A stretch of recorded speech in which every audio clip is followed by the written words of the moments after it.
Olá a todos e bem-vindos a mais um episódio do Building the Future AI Portugal Podcast. O podcast onde abordamos diversos temas ligados à inteligência artificial, aprendizagem em máquina e tudo isto deste mundo da inteligência artificial.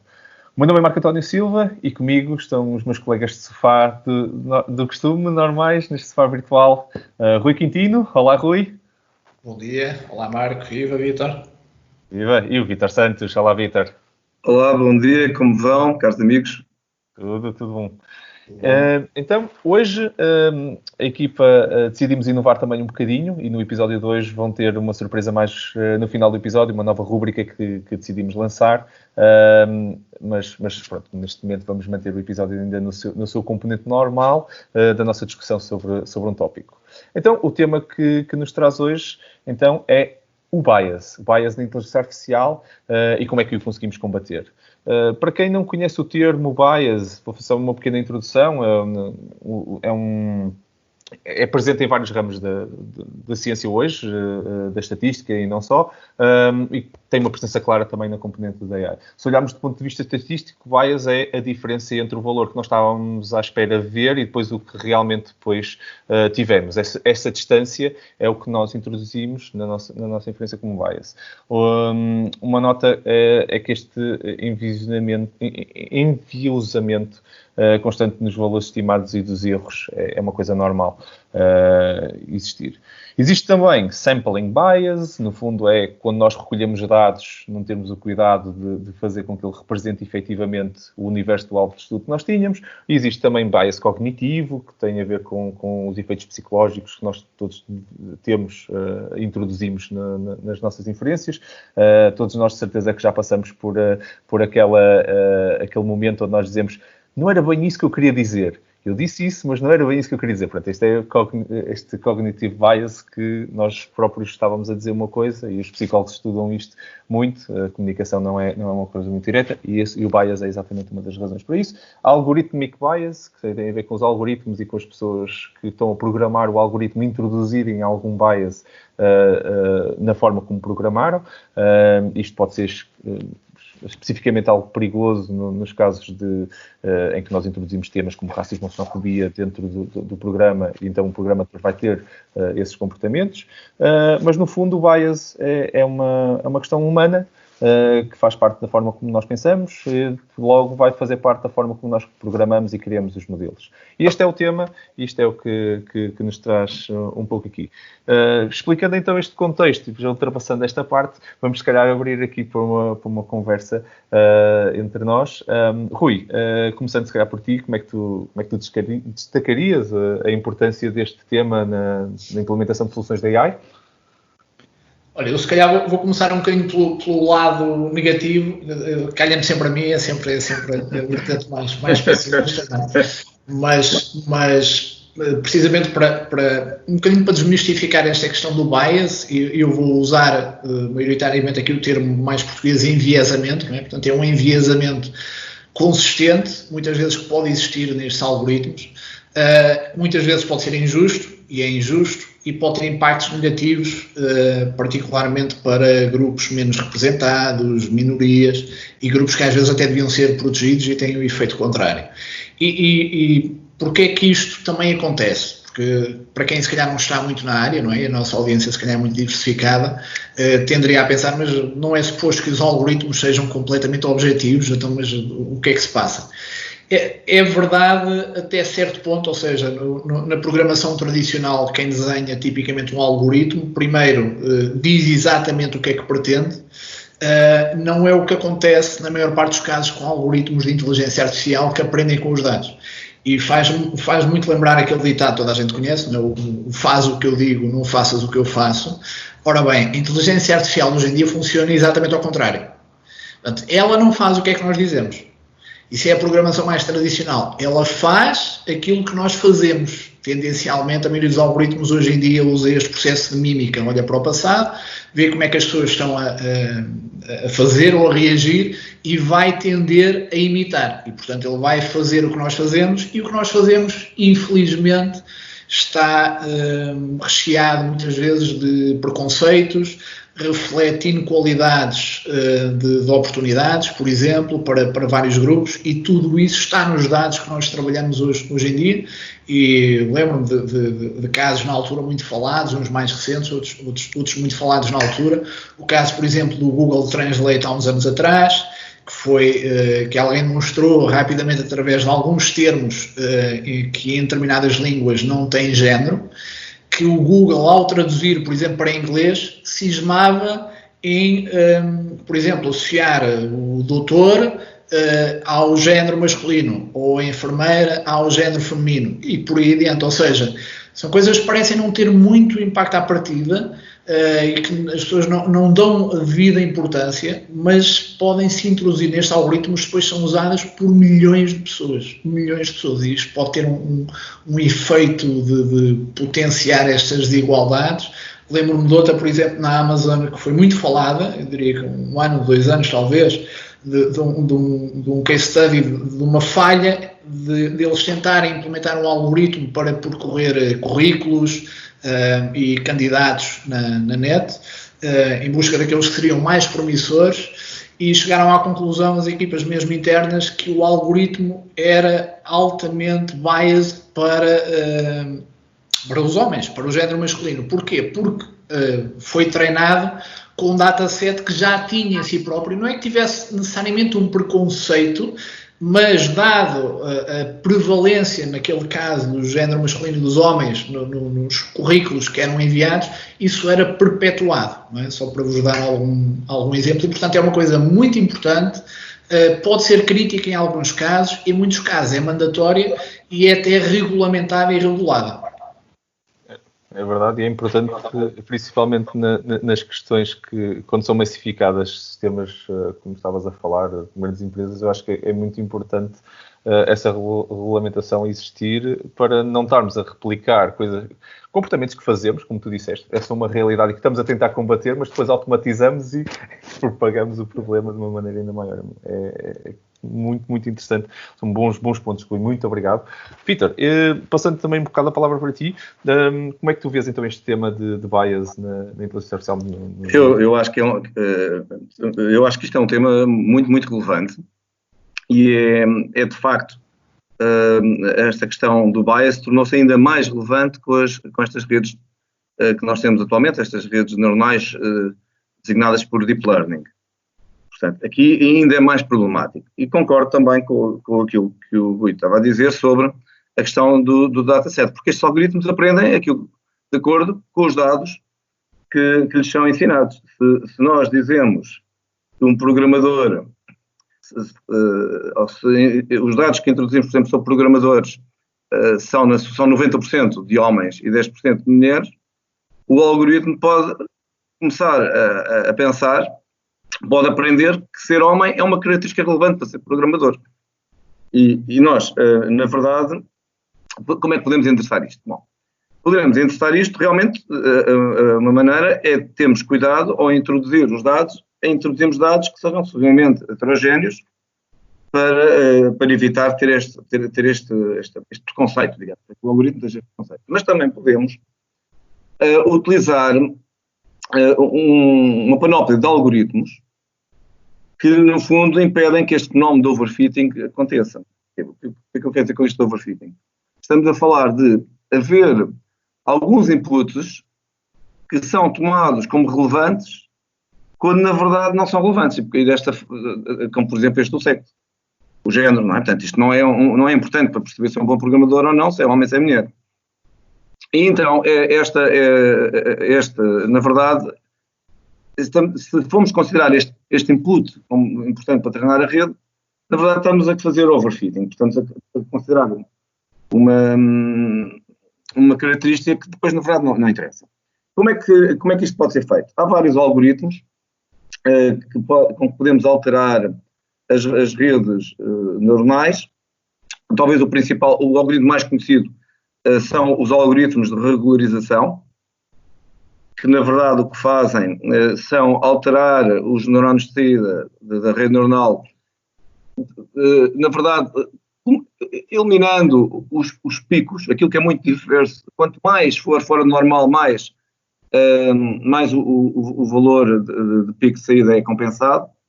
Portanto, há dois algoritmos muito conhecidos, o L2 e o L1, sendo que o L1 é, digamos, é mais simples, portanto, é apenas um algoritmo que visa, no fundo, fazer uma correção de picos direto daquele pico, e o L2 tem a ver com a correção em relação ao gradiente descendente, às square roots, às raízes quadradas dos contributos de neurônios de saída. Esse é talvez o algoritmo mais conhecido, mas existem outros. Existem também o algoritmo Dropout, que também está um bocado em voga neste momento, precisamente para impedir o overfitting. São algoritmos que basicamente se baseiam em, probabilisticamente, portanto, aleatoriamente, desligar uns neurônios de saída colocando-os a zero. Mas, isto são alterações que nós podemos fazer nas redes neuronais, em particular Deep Learning, para evitar o overfitting. Mas há outras coisas que nós podemos fazer. Um exemplo do que podemos fazer é muito simplesmente treinar uma rede, portanto, usar o mesmo dataset várias vezes com diferentes valores de inicialização na mesma rede. Ou outra coisa que também podemos fazer para evitar estes fenómenos de overfitting é, por exemplo, usar duas redes semelhantes com pesos de iniciação diferentes e treiná-las para fazer isto. Contudo, só para terminar, é evidente que todos estes algoritmos depois podem dar exatamente no contrário. Portanto, nós ao estarmos a tentar controlar o overfitting, podemos depois cair numa situação de underfitting. Ou seja, obtermos falta de generalização do algoritmo. E, portanto, eu direi que este é um assunto muito interessante para a inteligência artificial e em particular, neste momento em que estamos na era do Deep Learning, é, sem dúvida, um assunto muito relevante para as redes de Deep Learning. E no fundo, e é verdade, este é um equilíbrio que nos assiste desde o início e desde a gênese deste tipo de algoritmos. É um grande insight, Vítor, obrigado, das técnicas que existem e de como encontrarmos esse equilíbrio, no fundo. Eu acho que há um lado do bias que também tem, que o próprio Rui estava a abordar um pouco esse tema, que tem a ver com o que nós fazemos, os algoritmos aprendem com o que nós fazemos, não é? E para todos os efeitos, isso torna-se ainda mais, acho evidente, e o Vítor estava a tocar nas questões das Deep Neural Networks como um bom exemplo de como conseguimos melhorar, mas eu acho que isto ainda se torna ainda maior nestas novas métodos de aprendizagem que nós temos de aprendizagem contínua ou reinforced learning, que na realidade está a aprender com o que está agora a acontecer.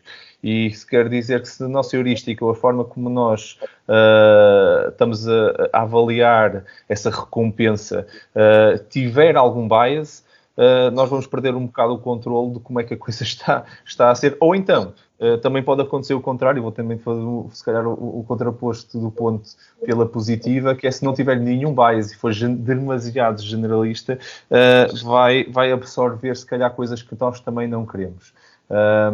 Há um artigo muito interessante da Cornell University exatamente sobre a introdução de bias em Deep Reinforcement Learning, e nós estamos a tentar, no fundo, criar modelos com isto que se fiquem algo específicos a um dado problema. E pronto, isso é perfeitamente normal, tem a ver com esta noção de inteligência artificial genérica, ainda é filosófica, não é? Ainda é ficção científica, por isso nós a realidade é que estamos a treinar modelos para resolver certos problemas, e ao fazer, há certo tipo de bias que nós colocamos para focar o algoritmo num dado problema, num modelo, num dado problema, que o algoritmo é genérico, mas depois de treinado ficou específico para encontrar CVs, como no exemplo que o Rui estava a dar, ou outros.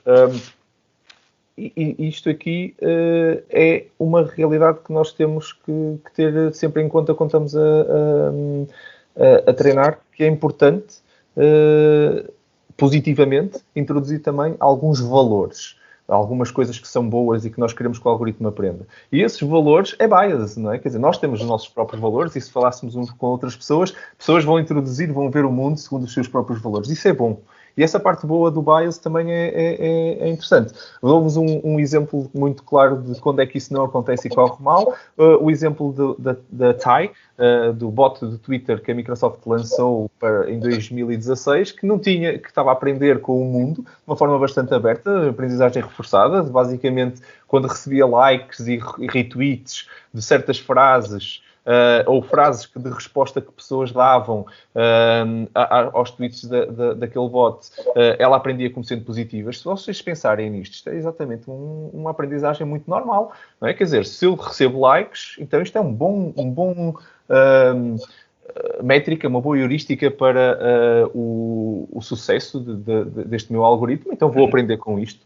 Se não colocar nenhum tipo de valor, nenhum tipo de filtro, o que acontece foi que em menos de 24 horas o bot começou a ter respostas ofensivas, até alguns statements nazis, porque as pessoas estavam a dar esses incentivos negativos, que na realidade tinham likes, então estavam a ser interpretados como positivos, e de um momento para o outro a Microsoft teve que retirar o bot, lançou uma segunda versão desse bot, que é o Zou, que por acaso até foi decommissioned neste ano, mas que a realidade é que o segundo já tinha um conjunto de valores, tinha algum bias que dizia não, mas mesmo que tenha muitos likes, há aqui coisas que não vais aprender. Por isso esse tipo de filtragem, eu acho que é muito mais notório em aprendizagem reforçada, em aprendizagem continuada, é um bias positivo. Por isso, também dando aqui um contraposto pela positiva também, nem tanto ao mar nem tanto à terra, mas o bias tem esses dois lados. Rui, passando se calhar também para ti, e como nota desta questão dos bots, e passando um bocado se calhar para o contraponto para a parte de Natural Language Processing, da NLP, o que sentes então no ramo da AI que esteja relativo a este bias, outras técnicas que podem ser usadas para diminuir? Vou manter-me ainda no tom positivo, agora mais uma vertente do NLP e também de algumas soluções para combater este enviesamento. Eu acho que a principal de todas, portanto, se ignorarem e se não ouvirem praticamente nada do que eu vou dizer a seguir, mas tenham isto em mente. E tenham isto em mente em todo o ciclo de vida do desenvolvimento de uma solução ou de um produto que use técnicas de inteligência artificial. E esse é o ponto importante. Portanto, isto não pode ser algo que é pensado no final. Olha, nós tivemos aqui 3 ou 4 meses a desenvolver o algoritmo e agora vamos ver se ele é biased. É má ideia. Okay. Não, é muito boa ideia fazê-lo, é má ideia fazê-lo só no final, porque pode invalidar muita coisa, portanto isto tem que começar logo de início. Há vários algoritmos para fazer audit, eu acho que praticamente desde a Google, Microsoft, IBM tem plataformas muito interessantes para fazer audit de algoritmos, tanto para informação estruturada como para NLP. Na vertente do processamento de linguagem natural, eu acho que honestamente em termos de bias é das áreas mais importantes hoje em dia, porque a utilização de modelos pré-treinados prolifera hoje em dia na área do processamento de linguagem natural de uma forma muito marcada, ou seja, toda a gente pega num modelo de linguagem, os chamados modelos de linguagem que foram treinados com milhões e milhões de artigos, sem grande critério, a meu ver, portanto são milhões e milhões de artigos que aprendem mais ou menos a perceber os padrões de uma determinada língua. Agora, e aprendem muito preconceito com isto. E a maioria destes modelos são depois muito fáceis de usar, qualquer pessoa pega num modelo destes sem se aperceber que ele está altamente biased. É interessante também, por exemplo, há depois quem já publique alguns modelos de linguagem específicos onde o bias é reduzido. Uma notícia também positiva, que eu achei particularmente positiva, a OpenAI publicou agora um dos seus modelos mais conhecidos nesta área do NLP, que é o chamado GPT-3, e colocou disponível, divulgou o paper, o GPT-3 acho que não está disponível por algumas precauções, mas no paper do GPT-3, eles fazem também, tem um capítulo só dedicado a que biases e que preconceitos e que enviesamentos é que foram detectados. No mega modelo com, acho que são 175 bilhões de parâmetros, e efetivamente, mais uma vez, eles reportam a nível de raça, a nível de religião, a nível de género, que efetivamente existem bias naqueles modelos. E não é fácil retirar, e já agora uma nota para quem possa ver isto numa perspectiva mais naive, que eu estou a treinar aqui um modelo, por exemplo, que vai decidir se eu devo dar crédito ou não a uma pessoa, e alguém diz, mas eu não posso discriminar com base no género ou com base na religião, que tipicamente até é um atributo praticamente proibido de usar nestes modelos, mas não chega a remover o atributo. É muito mais complexo do que isso, porque vocês podem remover o atributo, mas ele vai apanhar o padrão noutros atributos e, portanto, isso não chega. Consultem o GitHub, há muitas frameworks hoje em dia para fazer audit e muitas também para fazer o fix dos algoritmos para garantir que eles são mais justos, sendo que a justiça também tem várias métricas de avaliação e não são fáceis. Às vezes, aliás, quase sempre vocês têm que escolher. Ou seja, o que é mais importante para mim em termos de justiça, e também muitas vezes isso obriga a que vão ter que sacrificar a performance dos modelos. Não quer dizer que seja muita, mas pode obrigar a isso. Mas há muita tecnologia hoje que já acho que não é desculpável dizer que não há tecnologia, não. Já há tecnologia para detectar e para otimizar alguns destes algoritmos. Sem dúvida, isto leva-nos àquele tema bastante humano, não é? Que se nós, muitas destas discussões sobre se devíamos ou não considerar ou encontrar certos padrões e esse bias humano que nós transportamos nestes algoritmos, se nós não sabemos eliminá-los em nós, também é muito difícil também medir e ser justo. A questão da justiça verdadeira e absoluta na avaliação que fazemos depois também do output. É interessante essa questão, estava-me a lembrar que havia há quem diga, e é verdade, que apesar de tudo, estes modelos permitem-nos olhar para estes enviesamentos e preconceitos de uma forma mais objetiva, coisa que nós não conseguimos às vezes. Olhando agora para estes modelos, conseguimos efetivamente fazer isso e, se calhar, por exemplo, fazer uma análise ao longo do tempo, seria interessante, olhar ao longo do tempo, será que, até mais importante para mim, a tendência é, será que o bias, apesar de haver no modelo, mas está a melhorar ou está a piorar ao longo do tempo nos vários artigos que foram treinados, por exemplo? Seria uma análise também interessante. Sem dúvida, sem dúvida. E depois também, se calhar, lições que nós podemos fazer para nos conhecermos a nós melhores. Quer dizer, no fundo, nós estamos a conhecer a máquina, a programar a máquina, é um microscópio um pouco na direção ao contrário, que é para nós. Nós estamos, o que é que nós, como sociedade, consideramos que é justo e que estamos a querer ensinar estas máquinas como sendo justo, que é que vamos praticar. Pegando neste tema, continuando neste tema humano, Vítor, e ainda ligado ao bias. Pois eu acho que é mais fácil, mesmo assim, retirar o bias das redes neuronais artificiais do que retirar o bias dos humanos, infelizmente. Acho que os algoritmos, posso dizer que algoritmos entre aspas, são completamente distintos.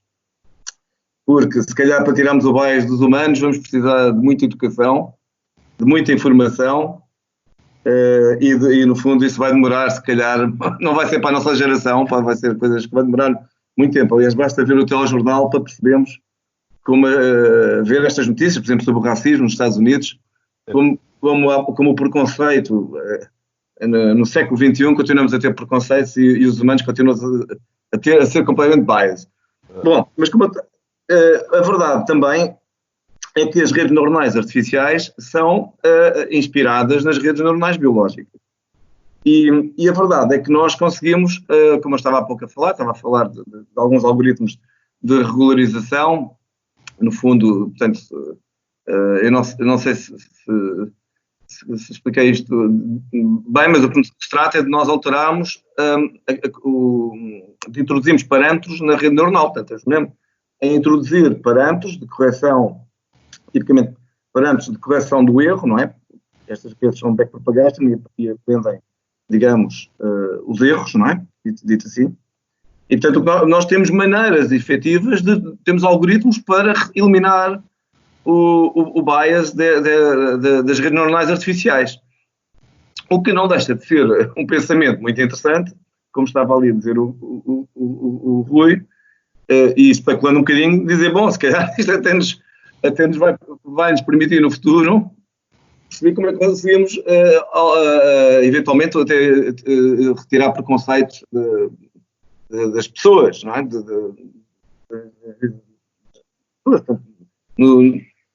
Dos humanos, não é? Mas a verdade é que, para já, nós temos à nossa disposição uma série de estratégias para retirar o bias dos algoritmos de inteligência artificial. Eu só queria falar aqui de mais uma, que é, portanto, é uma maneira um bocadinho típica de treinar uma rede neuronal, portanto, a aprendizagem supervisionada, que é quando eu estou a treinar na rede neuronal, portanto, o que está a acontecer é que este erro que eu estava a falar, que pode ser corrigido, por exemplo, por métodos de regularização, vai diminuindo. Mas, começar a haver overfitting, o que passa a acontecer quando temos overfitting, portanto, os tais picos, não é? Depois são corrigidos por estes fatores L1 ou L2, a rede o erro começa a aumentar. Portanto, se eu estiver a controlar, se eu estiver a fazer gestão desse erro, eu posso, no fundo, terminar a aprendizagem numa fase precoce. E quando estou a fazer, se eu terminar a aprendizagem mais cedo, antes dela estabilizar no meu delta, o tal valor que eu estabelecer como erro mínimo, portanto, basicamente, se os algoritmos param quando o erro atinge um determinado valor, o que vai acontecer é que eu provavelmente vou conseguir evitar o tal overfitting e com isto controlar o bias da rede neuronal. Portanto, isto em termos práticos. Existem, de facto, alguns algoritmos, isto é uma área difícil, que nos permitem controlar o bias nas redes neuronais artificiais. Infelizmente, o problema sério é que realmente, como estavas a dizer, Marco, é nos humanos. Para controlar, temos que inventar um algoritmo para controlar o bias na espécie humana. É uma tristeza, não é? Estava-me aqui a lembrar, agora um bocadinho off-topic, mas estava-me a lembrar, ainda foi na semana passada, estávamos aqui a fazer umas experiências, e essa questão é um bocadinho off-topic, mas do overfitting, porque o deep learning tem um fenómeno que nem sempre aparece, e por acaso foi interessante, nós estávamos aqui a correr uma coisa e ele apareceu pela primeira vez, no caso nós tínhamos aqui em concreto, que é o fenómeno de deep double descent, que na prática é aquela curva de validação que vocês, muito no machine learning tradicional, a partir de um certo momento o validation performance começa a piorar, aí tipicamente podemos parar aí, mas a verdade é que em muitos cenários com deep learning a curva tem um padrão dupla descida, portanto ela desce, depois começa a subir, mas mais à frente, é incrível ainda, não é exatamente muito bem percebido porque é que isto acontece, algumas teorias, mais à frente ela vai voltar a descer e vai conseguir melhor performance do que o ponto inicial. Chama-se o Deep Double Descent, é um fenómeno muito intrigante, que me intriga bastante, e estava a ouvir agora a propósito de early stopping e tudo isso. Vão ver, é muito curioso, muito curioso. Boa partilha, malta. Eu, assim, só a título de conclusão, eu só partilho também que existe também as questões dos modelos de computer vision, que ainda não tínhamos falado muito nisso, que também estão muito ligados a estes modelos de deep learning e que também têm problemas de treino muito parecidos com os linguísticos que o Rui estava. Não acabamos por não cobrir muito isto, mas existem efetivamente muita polémica à volta de a maior parte destes modelos ter sido treinado com pessoas brancas, não é? De cor branca, e as pessoas de cor negra não são suficientemente representativas nos modelos de facial recognition, e em muitos casos, alguns destes modelos até que estão a ser utilizados mass market, não são capazes, com precisão, ou até mesmo, não são mesmo capazes, de detectar uma percentagem não negligenciável da comunidade negra, o que para todo o efeito é um bias não positivo, não é? Na realidade. Exemplo, esse de bias, exatamente.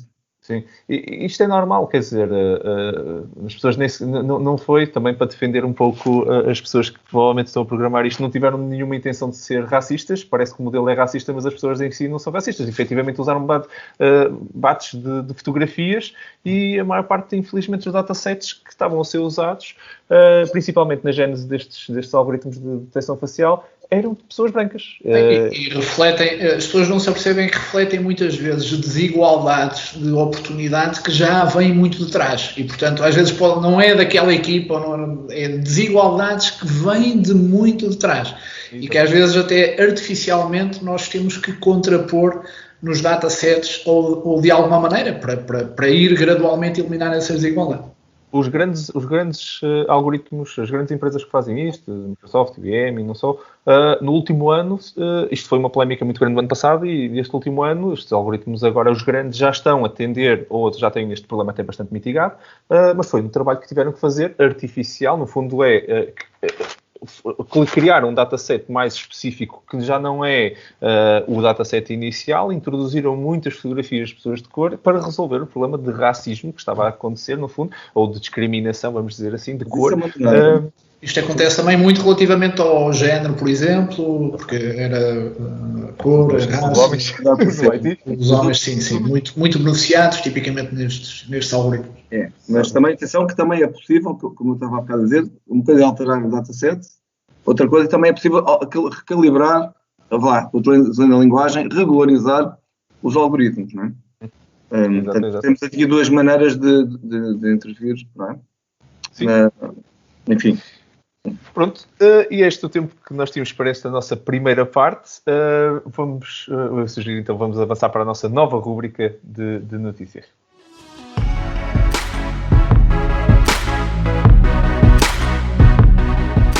Bem-vindos à nossa nova rúbrica AI News, um novo segmento que lançamos hoje, neste episódio, para vocês e que passa por fazer um pouco uma parte dos nossos episódios, vai fazer por começar a estar em todos os nossos episódios. Esta rúbrica de hoje, da AI News, e que será o tradicional a partir de agora, vamos trazer 3 notícias. Cada um de nós, do episódio da nossa equipa, vai falar um pouco explica-vos um pouco esta notícia, algum comentário, e vocês ficam a saber um pouco mais sobre o que está a acontecer no mundo da AI. Rui, queres dar o pontapé de saída e fazer as honras de apresentar a primeira notícia da nossa rúbrica? Sim, claro, com gosto.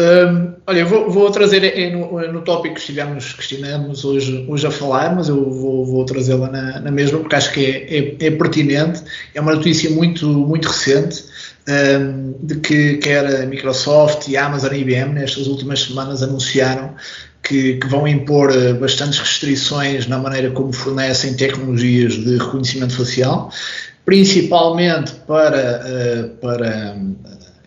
para a polícia e para equipas de segurança, de inteligência interna, principalmente até estarem regulados. Isto é muito também no caso dos Estados Unidos e com esta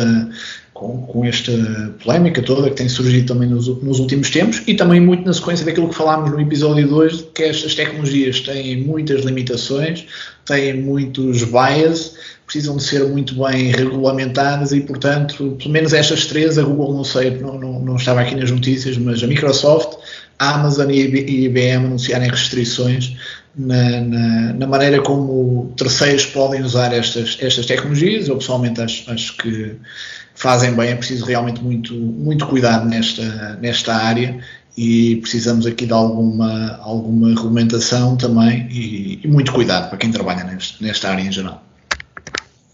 Verdade, eu até acrescento que, por acaso, há uma entrevista muito boa do Brad Smith, onde ele fala no Washington Post exatamente sobre isto e gostei muito de ver, da minha parte pessoal, gostei muito de ver a postura também da Microsoft e não só, da Amazon e da IBM, porque ou nós temos a regulamentação ou então isto... Estamos a assumir demasiada responsabilidade para certas coisas, nomeadamente na segurança, nas questões policiais. Acho que é importante. É muito relevante que as principais software houses do mundo que tenham também uma visão sobre isso, porque vai influenciar tudo o resto. Exatamente. Acho muito positivo. Vítor, que notícia então trazes tu para esta rubrica? Olha, eu também trago uma notícia, não é uma notícia tão recente, já tem a notícia do MIT, no MIT News, que é o lançamento de um livro, intitulado Data Feminism, da Catarina Dinásio. E porquê é que eu escolhi esta notícia? Bom, ela está relacionada precisamente com o tema que nós estivemos a discutir hoje, que o bias na inteligência artificial, mas também para mais do que o livro em si, e eu aproveito para dizer que não tenho nenhum interesse comercial no livro, para que fique bem claro, mas o que eu acho que aqui é interessante dizer é que este problema do bias e da discriminação dos dados também influencia o género, claramente. E como nós sabemos, ainda hoje também o Rui deu alguns exemplos, influencia muito, sobretudo prejudicando o género feminismo. Portanto, além de apresentar este livro, sobretudo gostava mais que a própria existência do livro nos fizesse pensar como é importante a questão do bias, em particular em relação às mulheres. Verdade, Vítor. Eu então, a notícia que eu vos trago também é do início, do final do mês passado, quase início deste mês. Não é absolutamente recente, pronto, mas é uma coisa que eu recentemente comecei a utilizar bastante. A Microsoft anunciou o lançamento de um update para um conjunto de funcionalidades novas muito interessantes para a Cortana, que ajudam imensas pessoas, principalmente nesta ótica de filosofia de trabalho remoto ou mais digital, ou até mesmo pessoas que já são muito produtivas nesta componente e tornarem-se mais produtivas. Eu considero-me uma dessas pessoas e para mim foi uma novidade que não sei se todas as pessoas que nos estão a ouvir possam conhecer. O update melhora um bocado as funcionalidades de produtividade da Cortana, uma integração muito maior com as ferramentas do Office 365, e-mail e tudo, e o que ele depois faz é começar a ler, tem umas coisas incríveis nos e-mails, que é começar a ler os meus e-mails e começa-me a enviar briefings diários sobre esses briefings. É uma funcionalidade que vocês podem fazer em enable, e depois, a partir do momento em que têm isso no vosso Office 365, ela vai-vos criar umas notícias, quase um briefing de, olha, este e-mail tinha aqui uma tarefa para ti, já a fizeste, não fizeste. Depois tem botões interativos no próprio e-mail, que me pode criar tarefas, ou então ele sugere-me, olha, se quiseres eu reservo-te meia hora da manhã para fazeres isto, e eu clico lá e ele já me sugere ali umas horas dentro do meu horário, onde eu não tenho nada, para fazer focus time. E depois também tem uma coisa muito gira, que é faz-me os meeting briefings, que é, para esta reunião que vais ter amanhã, tenho aqui um conjunto de documentos que foram anexos à reunião e tudo, e lembra-me que se calhar eu tenho ou que ler aqueles documentos ou fazer qualquer coisa. Confesso que comecei a ficar um bocado dependente e viciado nisto. Um update que depois partilhamos o link, como partilhamos os links das outras notícias nos comentários deste podcast, mas fica para vocês que queiram utilizar mais a Cortana, ou então para serem mais produtivos e usarem a Cortana para ser isso. Eu confesso-vos, estou rendido a isto. Fiquei cativado, Marco.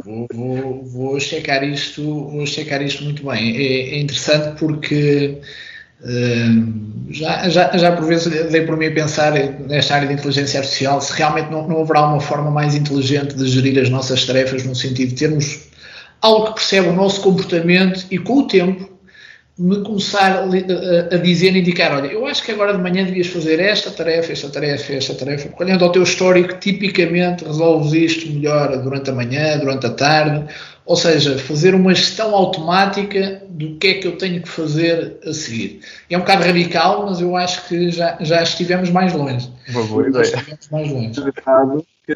A teoria dos agentes de software começa precisamente com esta ideia da delegação das tarefas tediosas no software. Durante os anos 80 foi a verdadeira força motriz da criação de software inteligente. Foi precisamente esta. a ideia de pôr o software, no fundo, a fazer as coisas chatas que nós não queremos fazer, não é? Exatamente. E depois também tenho o lado, para mim, que me ajuda imenso, que é, nós de vez em quando somos bombardeados por completo com e-mails e com coisas que temos que fazer e vamos tentando manter isso um bocado organizado, mas a realidade é que neste momento o ritmo está tão rápido que há dias onde é difícil e quando confessar que é difícil. E se tivesse uma assistente que me dissesse, olha, não te esqueças que ainda tens esta coisa pendente para amanhã, ou prepara esta reunião de outra forma, ou tinhas aqui um action point que não deste resposta a este e-mail, se calhar devias ver. De vez em quando pode não ser nada e temos alguns falsos positivos, mas tem-me ajudado imenso a garantir, principalmente neste período onde as coisas estão muito mais digitais e está muito mais gente com esta necessidade de falar, a manter-me up to date e não deixar cair nenhuma bola com tantas bolas no ar, no fundo. É isto, foi o tempo que nós tínhamos para esta rúbrica e para este episódio. Foi um episódio cheio de ideias, conversa muito interessante, novidades e agora também notícias na nossa nova rúbrica. O meu nome é Marco António Silva e vocês estiveram a ouvir o Building the Future AI Portugal Podcast. O podcast que vos fala sobre inteligência artificial, uma conversa informal, cheia de conteúdo e neste novo formato agora, que espero que seja do vosso agrado. Um obrigado muito grande, não é? A esta equipa, aos meus parceiros de sofá, Vítor, Rui, muito obrigado por mais um episódio espetacular. Obrigado. Obrigado a todos que nos estão a ouvir desse lado. É para vocês que nós fazemos este conteúdo, por isso um grande obrigado para vocês. Caso tenham temas, ideias, coisas que gostassem de ver discutidos nos próximos episódios, sugestões, qualquer comentário ou qualquer tipo de feedback, façam-nos chegar isso. Nós gostávamos de ouvir esse feedback, de ouvir essas ideias. É só nos mandarem um e-mail para podcast@buildingthefuture.pt. Caso não tenham ainda subscrito este episódio, não se esqueçam de subscrever para não perderem nenhum dos futuros episódios que vamos continuar a fazer para vocês. Podem encontrar-nos nas principais plataformas, desde Apple Podcast, Google Podcast, Spotify, Overcast, entre outros. Por isso estejam à vontade na plataforma que vocês quiserem ouvir, muito provavelmente estamos lá. Fiquem atentos dentro de 2 semanas para mais um episódio. Até lá, muito obrigado por estarem desse lado, muito obrigado equipa mais uma vez e juntamos-nos todos então para um próximo episódio e continuamos a ativar Portugal e a construir um futuro melhor com a tecnologia. Muito obrigado.